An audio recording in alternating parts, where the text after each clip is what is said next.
Hello and welcome to another episode of Cake Fight Presents The Making of Kaleidoscope. I'm writer, director, producer Paige Feldman. And this week, as every week, I'm taking you inside my process of making my debut feature film. We're going from idea to premiere in real time. So last week, I took you through the whole epic of making a director's reel. And that was a great way for me to look back on my creative work and figure out how to contextualize it as I move forward to make new things like Kaleidoscope. This week is, again, all about looking back at my creative work, but the creative work is not things that have already been produced. It is the massive 263-page first draft for Kaleidoscope. I am going to be sitting here at my dining room table, reading it, and reacting in real time. I haven't even taken a look at this since I have finished it. So this is gonna be an adventure and we're gonna discover it together. And while I go get some more tea, because I'm almost out here, I'm gonna roll those titles. And then when we get back, it's time to read.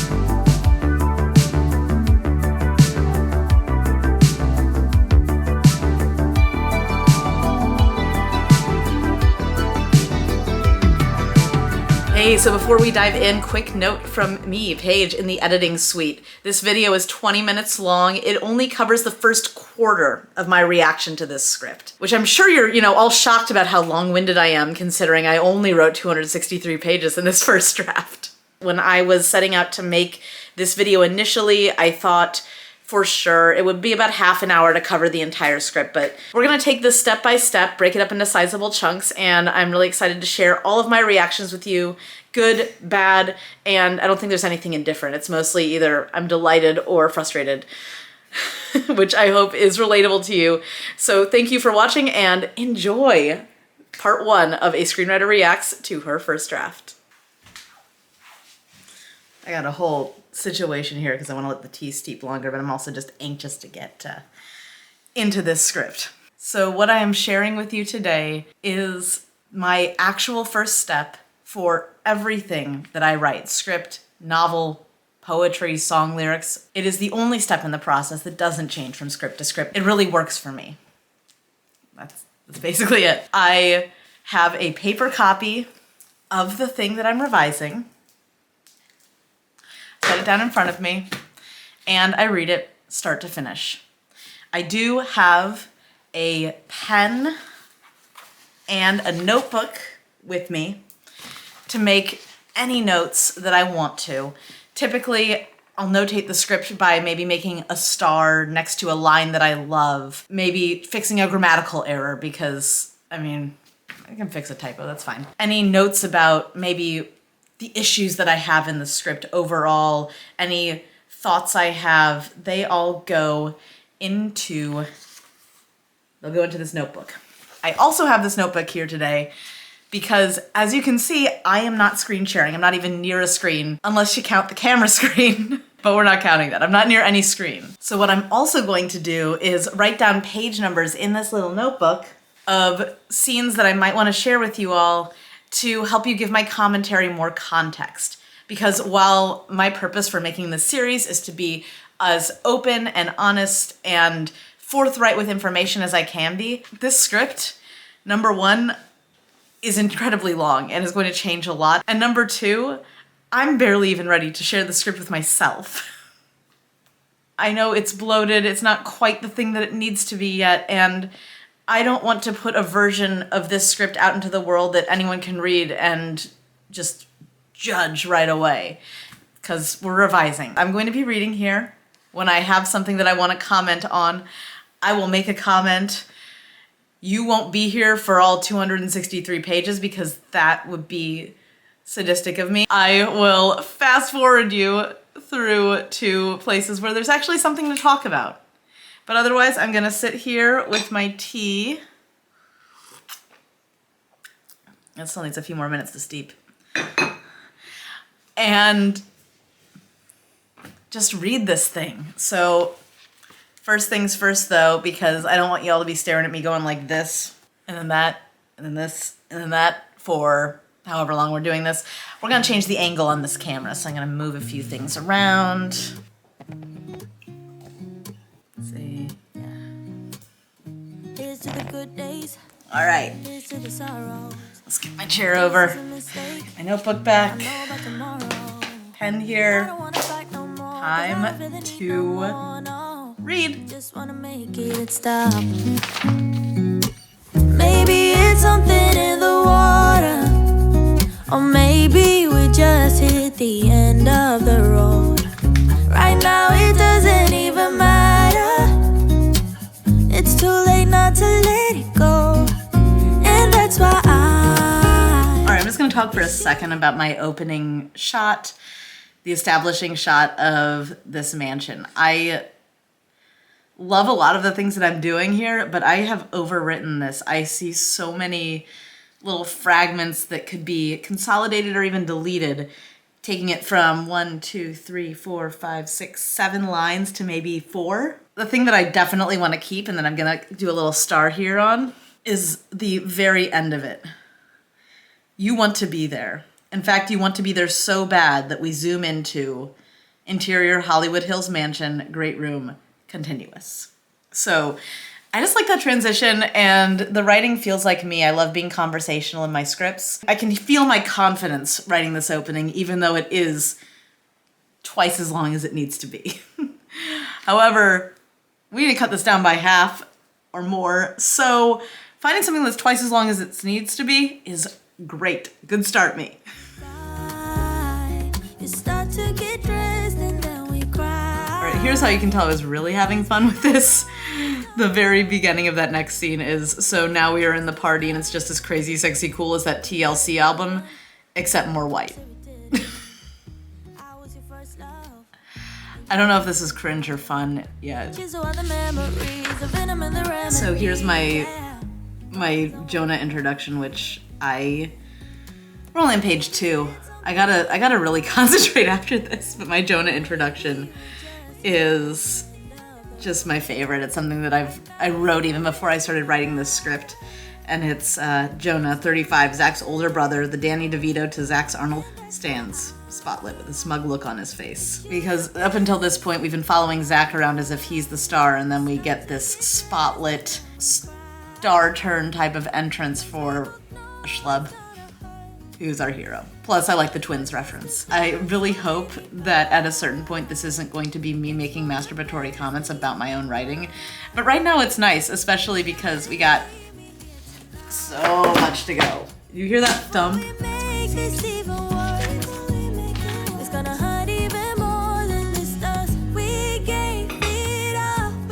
Oh, here's a funny thing. I initially gave Zach a last name that I'm not going to reveal because I realized very quickly that that was actually the name of somebody who I knew who's in the industry, and I feel like that would be weird, so anyway. Still need to find a name for Zach and Jonah and Lee, actually. I need last names for everybody. I need to remember this for my next script, to just plan out the last names right away, because then I won't have this problem in the rewrite.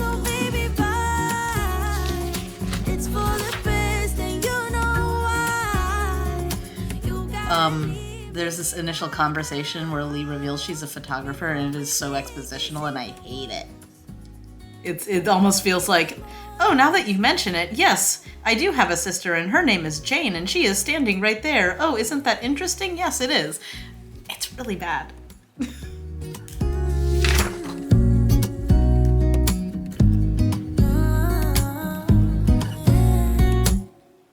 Oh, I think my tea is done steeping.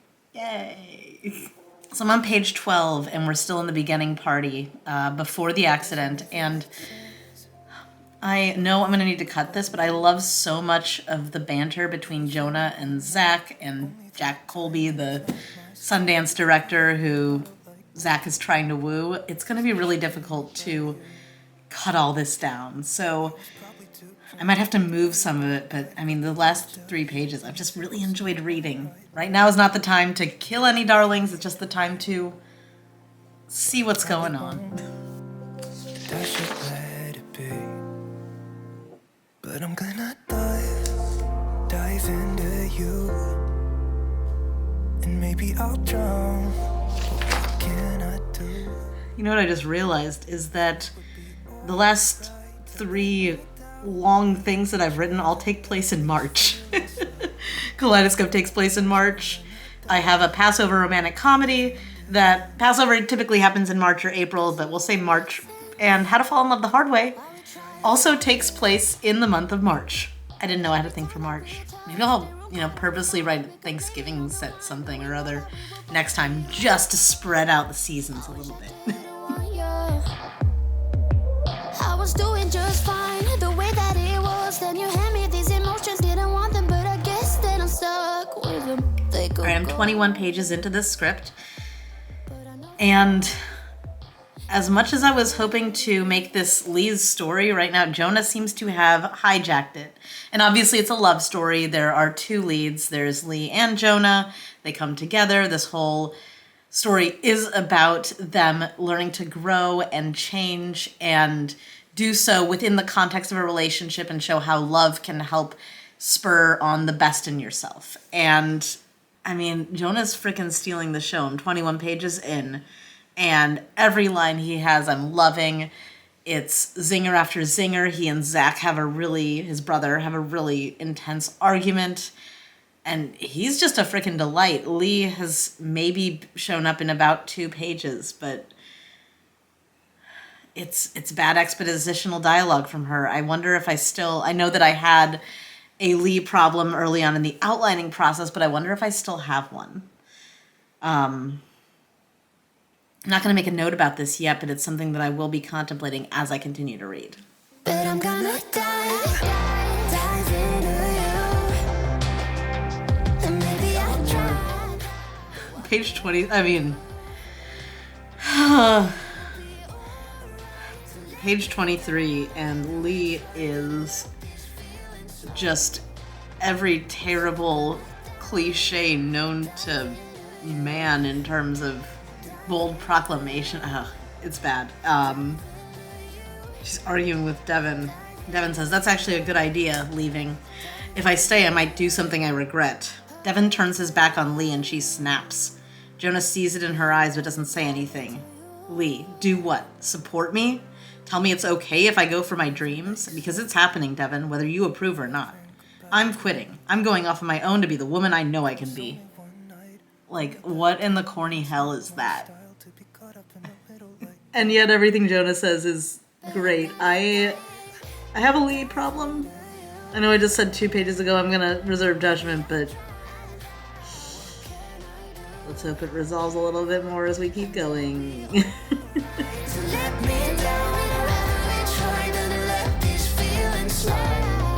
All right, 26 pages in, and we have the car crash. So I need to probably cut this whole opening sequence at least into half, get it to about 10 to 13 pages, so we can really get into the meat of the story. But I would like to note that the car crash happens right after a "that's what she said" joke. I don't know if I love it or hate it yet, but I'm enjoying the silliness.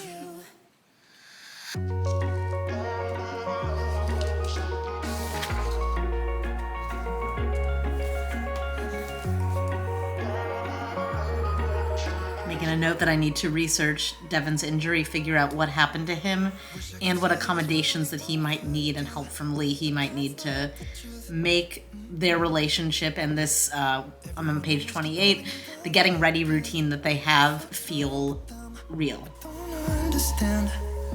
Maybe it will pass by. Someone save me for a pass out. I'm too lonely to be done. I'm a On page 32, Lee and Jonah are about to find the butterflies and enter the time loop, but I'm liking angrily more than I liked earnestly in the beginning. Earnestly. So that's a good sign. I still think I have a Lee problem because she's not as... She doesn't feel like someone yet who has a backstory beyond what's been written. She doesn't feel as rounded. So I do see hope, though.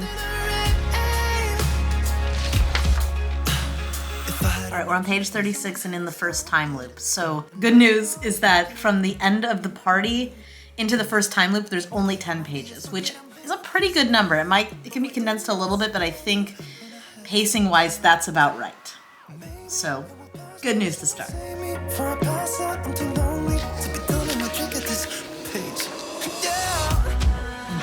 Page 42, there's a line there that's just a little too on the nose. So Lee is just coming out, waking up from the first time loop and is confused as all hell. And Devin asks her what's going on. He can see that something's not right, that she's foggy. And Lee says, weird dream, feeling foggy. And Devin says, that's not like you to dwell in dreams. Lee says, I know. It's like a little too on the nose. I don't mind it, but not maybe at this point in the script. Also, page 42, we're just out of the first time loop. That's too close to the midpoint of the script in terms of the pages. Would love for this to have happened on page 21. Again, cutting in half. We're seeing Jonah's bedroom for the first time, and I realized that I kind of designed it after the clutter of my own. Wish I could say I was finally over you, but that's not the truth.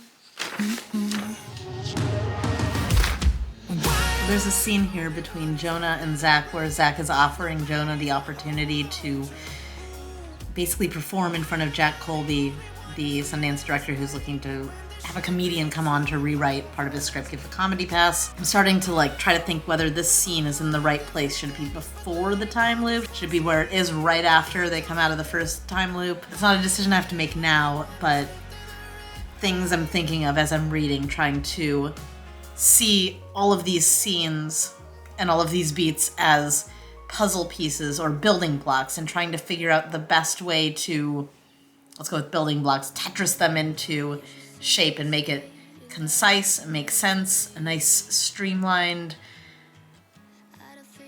building, a nice streamlined story so that, we can keep clear in the levels and Tetris metaphor. On page 53, and we've really barely seen Lee except for when she's interacting with Jonah. This almost feels like it's a story about Jonah trying to find his comedic voice, and then there's a romance halfway kind of buried in there, like a B plot.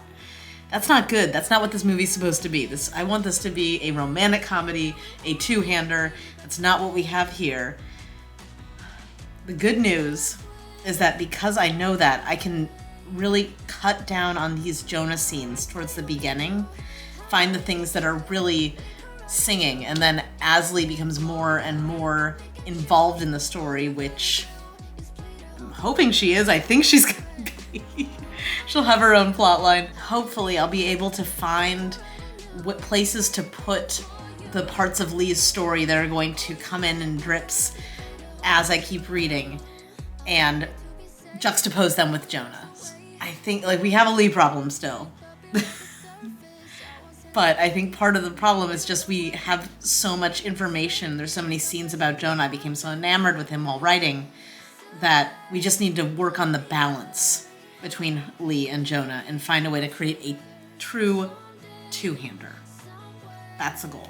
I like when I'm seeing some solutions come through to cutting this script down and to making it feel like the thing that I want it to be. It's gonna be a lot of work, but it's good news that I'm not just seeing oh, you know what, this feels really good, because I'm not making a 4-hour movie. No one wants to watch my 4-hour movie yet. We could do a 4-part miniseries, but this is a feature. We're making a feature. Okay. And now back to reading. I'm not even a quarter of the way through this. So I'm just part of the way through the second time loop. And I think that the first and the second one kind of feel like repeats of each other in a way, so I bet there's a way to combine those two into one.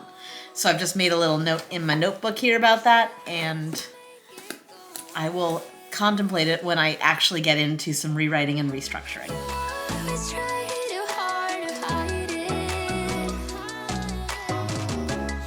I'm having, all of a sudden, page 57, Jonah's being the optimistic one, which, while he is more of a, not a go-getter, he is more proactive a lot of the time, he's not an optimistic character, so I'm just making a note right here in the script itself saying, should Jonah be so optimistic, so that I remember to consider it and probably rewrite it if this part of the scene even still exists. All right, we're on page 65, which is about a little over a quarter of the way through the script. Lee and Iris just had a conversation about how Lee's going to be an alpha tester on the app that Iris is having her work on, and this app is a multimedia storytelling app. It's going to help Lee ultimately reignite her passion for photography. This whole scene should be juxtaposed against Zach telling Jonah that he has an opportunity to impress this director who is looking for a comedian to help him rewrite his script. Instead, it's, like 15, 20 pages later, I think, which isn't going to work. This is something that I will take a look at as I'm restructuring. I'm not even going to make a note of it right now, though, because you'll see next week. There's a whole thing about rewriting and restructuring that I'm going to do. I am going to take a second. I've been reading for about an hour. It's almost 2 o'clock. I'm going to have some lunch, and then I'm going to come back and finish reading this. So, finish my tea, which is like, you can't even see. If I show you it, it's going to spill out all over. So finish my tea and then have some lunch, come back fresh, and continue reading through the script, which, maybe I'm just a little bit narcissistic and I like reading my own words, which is good because that's a lot of this job. It's just reading my own words over and over and over again, and then watching my own work over and over and over again. Or in the case of editing How to Fall in Love the Hard Way, listening to it. Anywho, I'll see you in a second, but for me, it'll probably be about 45 minutes because I'm hungry. All right, so that's it. This is the end of this piece of the screenwriter, me, reacting to the first draft of Kaleidoscope. Next week, I will be back with part 2 of this video series. And that revision strategy thing that I briefly mentioned at the end there, I will be doing that. That'll be the video I do after I finish giving you all the reactions. And I'm kind of glad I have a little bit of extra time because getting set up for this revision process, for this strategy, takes a while, so I think this will actually be better for everyone. Thank you all so much for watching, and I can't wait to continue to share more of my reactions with you next week, where I'm pretty sure you will meet the karaoke twins and hear about how I might want to kill Devin. Thanks for watching, y'all. Hit the like button, hit subscribe if you want to keep up with all of this.